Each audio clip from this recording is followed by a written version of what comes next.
जय श्री राम, जय हनुमान, जय बागेश्वर धाम। भक्तों, स्वागत है आप सभी का मेरे सरकार YouTube चैनल में। भक्तों, बूढ़े गिद्ध ने बताया कि बुढ़ापे में औलाद साथ क्यों छोड़ जाती है। आज का वीडियो बिना स्किप किए सभी को अवश्य देखना चाहिए, क्योंकि भक्तों, गुरुजी ने अपनी कथा में यह कहानी उन लोगों के लिए सुनाई है जो बुढ़ापे में अपने माता पिता को छोड़ देते हैं। जिन माता पिता ने उन्हें जन्म दिया वो बुढ़ापे में उन्हें दर दर की ठोकरें खाने के लिए छोड़ देते हैं।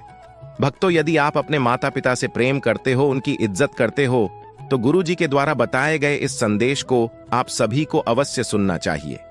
क्योंकि भक्तों, बुढ़ापा तो एक दिन सभी पर आएगा। जो आज बालक है वो कल युवा बनेगा, परसों जवान होगा और आगे फिर बुढ़ापा स्वीकार करना ही पड़ेगा। चाहे कुछ भी कर लो, इसमें किसी की नहीं सुनी जाएगी। ऐसा नहीं है कि कोई व्यक्ति अधिक धनवान है तो वह कुछ रिश्वत दे देगा तो बुढ़ापा उस पर असर नहीं करेगा। ऐसा भी नहीं है कि कोई बड़ा बहादुर है, लोग उससे डरते हैं तो बुढ़ापा भी उसके डर से उसके पास नहीं जाएगा। भक्तों, चाहे कोई ज्ञानी हो, धनी हो, बली हो या बूढ़ा हो, सबके सारे हुनर धरे के धरे रह जाएंगे जब बुढ़ापा आपके ऊपर आएगा तब। इसलिए यह जानकारी सबको ध्यान से सुननी चाहिए। इस वीडियो से पता चलेगा कि औलाद बुढ़ापे में साथ क्यों छोड़ जाती है। इस बात को समझने के लिए हमें इस कहानी को ध्यान से सुनना चाहिए। किसी जंगल में एक बड़ा भारी बरगद का वृक्ष था। उस वृक्ष पर हजारों भांत भांत के पक्षी दिन भर चहकते थे, या यूं कहिए कि पूरे जंगल के पक्षी उस वट वृक्ष पर विश्राम करने के लिए जाते रहते थे। कुछ पक्षियों का तो वह वृक्ष स्थायी निवास स्थल था। उस वृक्ष पर रहकर पक्षी अपार आनंद की अनुभूति प्राप्त करते थे। वो कहते हैं ना भक्तों कि हम जब किसी स्थान पर या किसी व्यक्ति के साथ एक लंबे समय तक रहते हैं तो हमें उससे मोह हो जाता है। इसी तरह उस वृक्ष पर रहने वाले सभी पक्षियों को उस वट वृक्ष से मोह हो गया था। लेकिन एक दिन के बाद जंगल में सूखा पड़ गया। कई वर्षों से पानी नहीं बरसा। जंगल के वृक्ष सूख सूख कर मुरझाने लगे। तब तक वह वट वृक्ष भी पानी न बरसने के कारण सूखने लगा। समस्त पक्षी धीरे धीरे करके उस वृक्ष को छोड़कर जाने लगे। जब वह वृक्ष पूरी तरह से सूख गया, उसके पत्ते डालियां टूटकर नीचे गिरने लगे, तो उस वृक्ष पर रहने वाले सारे पक्षी उस वृक्ष को त्याग कर किसी दूसरे स्थान पर चले गए। केवल एक बूढ़ा गिद्ध उस वृक्ष पर अकेला बैठा रह गया। उसने देखा कि वृक्ष पर रहने वाले सारे पक्षी एक एक करके वहां से जा चुके हैं। कुछ पक्षियों ने उस बूढ़े गिद्ध से भी चलने को कहा था, परंतु गिद्ध ने जाने से मना कर दिया। बूढ़े गिद्ध ने सोचा कि मेरा जन्म इसी पेड़ पर हुआ है, इसी वृक्ष पर मैं खेल कूद कर बड़ा हुआ हूं। मेरे जीवन के सारे सुख मुझे इसी वट वृक्ष ने दिए हैं। आज जब इसके ऊपर विपत्ति है तो मैं इसे विपत्ति में छोड़कर अकेला कैसे चला जाऊंगा। इस वृक्ष ने मुझे पाल पोस कर बड़ा किया है, दुख सुख में मेरा साथ दिया है। मैं इस वृक्ष का ऋणी हूं। मैं मरकर भी इस वृक्ष को छोड़कर नहीं जाऊंगा। भक्तों, वे लोग बड़े ही खुदगर्ज होते हैं जो अपने माँ बाप को बुढ़ापे में छोड़कर चले जाते हैं या परदेश में रहकर सुखपूर्वक जीवन यापन करते हैं और घर पर अपने वृद्ध जनों को भूल जाते हैं। ऐसी संतान के लिए धिक्कार है जो अपने माँ बाप के बुढ़ापे का सहारा नहीं बनती। सोचो, जब तुम असहाय थे तब तुम्हारे माँ बाप ने तुम्हारा साथ छोड़ा था क्या? जब तुम बीमार हुए थे तब वे तुम्हें छोड़कर कहीं गए थे क्या? जब तुमने किसी से झगड़ा किया और तुम संकट में पड़ गए थे तो क्या तुम्हारे माँ बाप ने तुम्हें अकेला छोड़ा था? जब उनके मन में किसी अच्छी चीज को खाने की इच्छा उत्पन्न हुई थी तब उन्होंने वह चीज तुम्हें छोड़कर कभी अकेले खाई थी क्या? आज वे बूढ़े हो गए हैं तो तुम्हें उनसे घृणा होने लगी। तुम्हारे लिए उन्होंने इतना किया, तुम उनके लिए इतना भी नहीं कर सकते कि उनके बुढ़ापे की लाठी बन जाओ। भक्तों, बूढ़े गिद्ध ने मरते दम तक वृक्ष का साथ न छोड़ने की कसम खाई। कुछ दिन और बीते तो वह वृक्ष बिल्कुल जर्जर हो गया। उसे दीमक काटने लगी थी, लेकिन गिद्ध फिर भी उसे छोड़कर नहीं गया। दिन में थोड़ा इधर उधर घूमकर अपना भोजन जुटा लेता था और शाम होने पर उसी सूखे हुए वृक्ष पर आकर बैठ जाता था। इसी तरह से कई रोज बीत गए। जो पक्षी उसे छोड़कर दूसरे स्थान पर चले गए थे, उन्होंने सोचा कि गिद्ध काका अभी भी उसी सूखे वृक्ष पर बैठे रहते हैं। क्यों ना हम सब मिलकर उनके पास चलें और उन्हें समझा बुझाकर अपने पास बुला लाएं। यही सोचकर कुछ पक्षी बूढ़े गिद्ध के पास गए और उन्हें अपने साथ चलने का आग्रह किया। वो कहने लगे, गिद्ध काका, तुम कहां सूखे हुए वृक्ष पर बैठे रहते हो? इस वृक्ष का जीवन खत्म हो चुका है। मरे के साथ में मरना कहां की समझदारी है? कहते हैं कि वही जीव श्रेष्ठ है जिसमें धर्म की हानि ना हो। वही देश श्रेष्ठ है जहां कुटुंब का पालन हो सके। यह वृक्ष बिल्कुल जर्जर हो गया है। दीमक इसे रात दिन गलाई जा रही है। किसी दिन हवा के तेज झोंके के साथ यह गिर जाएगा। फिर तुम कहां जाओगे? विद्वान लोग कहते हैं कि शत्रु, कर्जा, अग्नि, बीमारी, इन चारों को समय रहते दबा देनी चाहिए। जो इनसे अपना समाधान नहीं करता वह बेमौत मारा जाता है। ठीक इसी प्रकार तुम्हें भी इस वृक्ष को छोड़कर किसी खुशहाल स्थान पर अपना निवास बना लेना चाहिए। भक्तों, समस्त पक्षियों के समझाने पर भी बूढ़ा गिद्ध उस वृक्ष को छोड़ने के लिए तैयार नहीं हुआ। कहने लगा, भाइयों, यह वृक्ष मेरे मां बाप के समान है।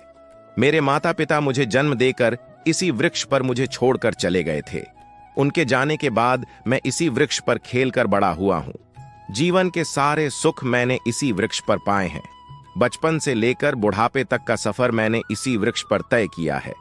अब इस मुश्किल घड़ी में मैं इसका साथ छोड़कर कैसे चला जाऊंगा, ये मेरी सबसे बड़ी खुदगर्जी होगी। कहते हैं कि भक्त, सेवक और शरणागत जो यह कहता है कि मैं आपका ही हूं, इन लोगों को संकट पड़ने पर भी नहीं छोड़ना चाहिए। भक्तों, जो इन्हें संकट में छोड़कर जाता है उन्हें बहुत बड़ा पाप लगता है। और जिसने आपका पालन पोषण किया हो, दुख सुख में साथ न छोड़ा हो, ऐसे माता पिता को छोड़ता है तो वह जघन्य अपराध का भागी होता है। उन संतानों को कभी मनुष्य की योनि में जन्म नहीं मिलता। गिद्ध ने कहा, मैं अपनी मृत्यु तक इसी वृक्ष पर रहूंगा। आप लोग जाइए यहां से। गिद्ध की बात सुनकर सारे पक्षी निराश हो जाते हैं। वे लौटकर वापस चले जाते हैं। कुछ तो कहने लगे, भैया, इस बूढ़े गिद्ध के साथ साथ इसकी बुद्धि भी सठिया गई है, इसलिए उसे हमारा समझाना अच्छा नहीं लगता। अगले दिन कुछ पक्षी उसे फिर समझाने के लिए आए, लेकिन गिद्ध ने जाने से फिर मना कर दिया। इस बार सारे पक्षी लौटकर अपने घर नहीं गए।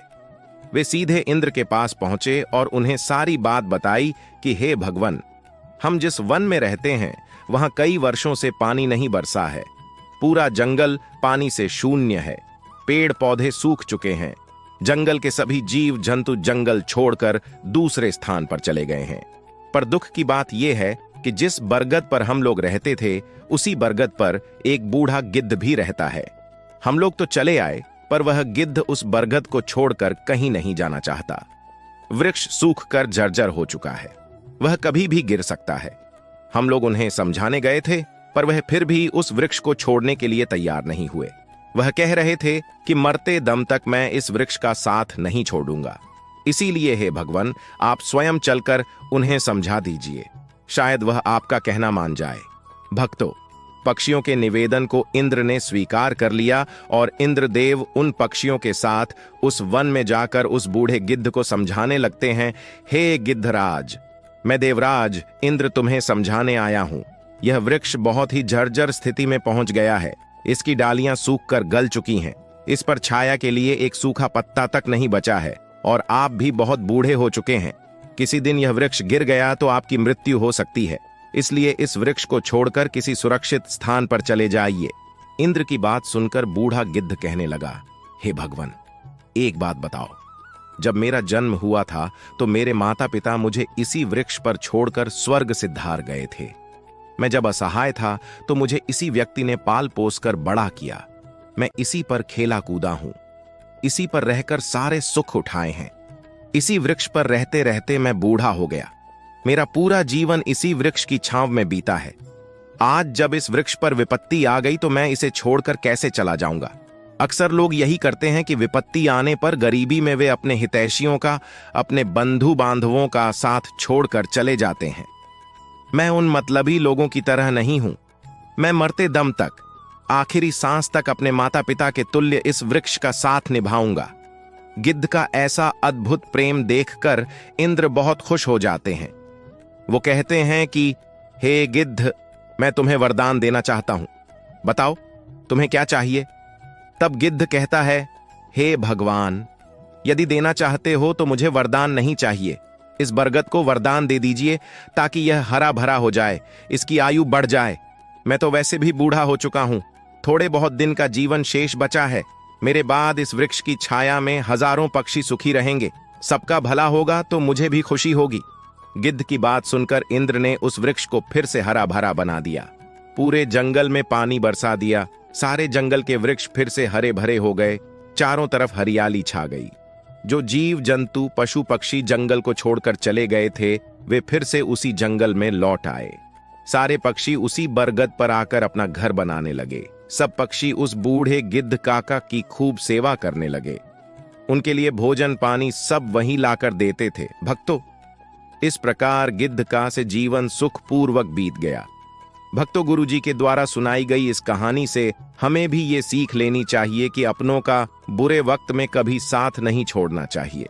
खास करके जिसने आपको जन्म दिया है, उस माँ का, और पालन पोषण करने वाले उस पिता का। वह आपके जीवन दाता है। आपको पाल पोसकर बड़ा करने में उन्होंने बहुत तकलीफ उठाई है। गुरुजी कहते हैं, यदि आप उनके बुढ़ापे में सहारा नहीं बन पाए तो आपका वह जीवन किसी काम का नहीं रहेगा। भक्तों, इस प्रकार गुरुजी द्वारा अपनी कथा में सुनाई गई यह कहानी हमने आप सभी भक्तों तक शेयर की है। यदि आप सभी को यह वीडियो पसंद आया हो तो माता पिता के लिए इस वीडियो को लाइक करना और चैनल को सब्सक्राइब करना न भूलें। बालाजी महाराज आपके माता पिता और आपके पूरे परिवार पर अपना आशीर्वाद हमेशा बनाए रखे। और हाँ भक्तों, कमेंट बॉक्स में जय श्री राम, जय हनुमान, जय बागेश्वर धाम लिखना बिल्कुल न भूले। मिलते हैं अगली वीडियो में। जय श्री राम।